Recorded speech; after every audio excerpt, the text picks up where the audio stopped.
لقوا بنت مقتولة وجثتها متقطعة ومحطوطة في شنطة ومرمية على البحر في اسكندرية في الدخيلة تقريبا.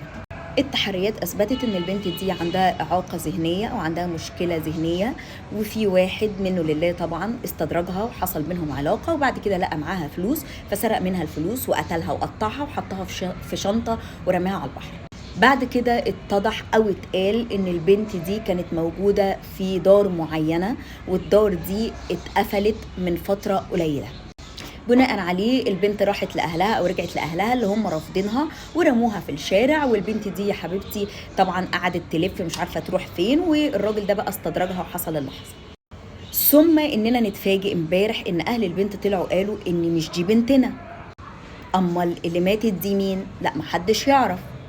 طيب خلينا بقى نطرح الأسئلة المهمة، سواء كانت هي البنت دي أو مش هي البنت دي.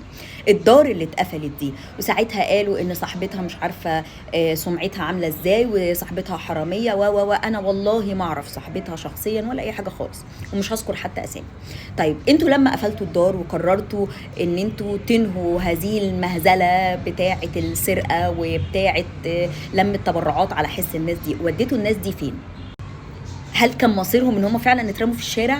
اصل انا مش قادره استوعب ده. يعني انا كان في مخيلتي ان حاجه من الاتنين، يا اما الدار بقى تحت رعايه وزاره التضامن الاجتماعي هم اللي بيديروه، يا اما خدوا الناس دول ودوهم في اماكن تانية. ولكن احنا قفلنا الدار فالناس اترمت في الشارع، ده ايه بقى؟ اصل احنا كده مش بنعاقب الست، احنا بنعاقب البشر التانيين اللي مالهمش اي ذنب في الحياه غير ان هم عندهم مشاكل. الحاجة التانية، الست دي من الواضح اللي كان من الصور والفيديوهات ووحياة ربنا والله العظيم ما اعرفها، ان هي كانت مخلية بالها من الناس ومراعياهم. طيب في حالة ان هي كانت فعلا بتلم تبرعات وهي مستفيدة ماديا شوية، ما هو مش شايفة ان في مشكلة طالما هي مش مقصرة معاهم في حاجة، مديهم حقوقهم، ما هي لازم برضو تصرف على نفسها. ما هو لو هو ده شغلها الوحيد فطبيعي ان هي تصرف على روحها. ايه القضيه اللي في كده او ايه المشكله اللي في كده طالما هي مش مقصره معاهم في حاجه ومدياهم كل حقوقهم ومعيشاهم عيشه فل وزي الفل؟ ايه المشكله برضو؟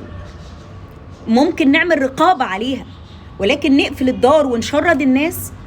طب ده يرضي ربنا؟ انا معرفش اذا كانت البنت دي ولا لا، يعني انا معرفش، بس فين الناس؟ فين الناس اللي كانوا في الدار دول؟ راحوا فين؟ مصيرهم ايه؟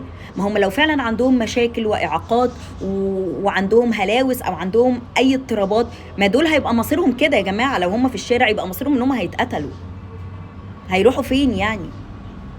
يمكن الموضوع ده كله حصل عشان نرجع نسال الاسئله دي تاني ونسال الناس دي راحت فين وحصل لهم ايه ومصيرهم ايه.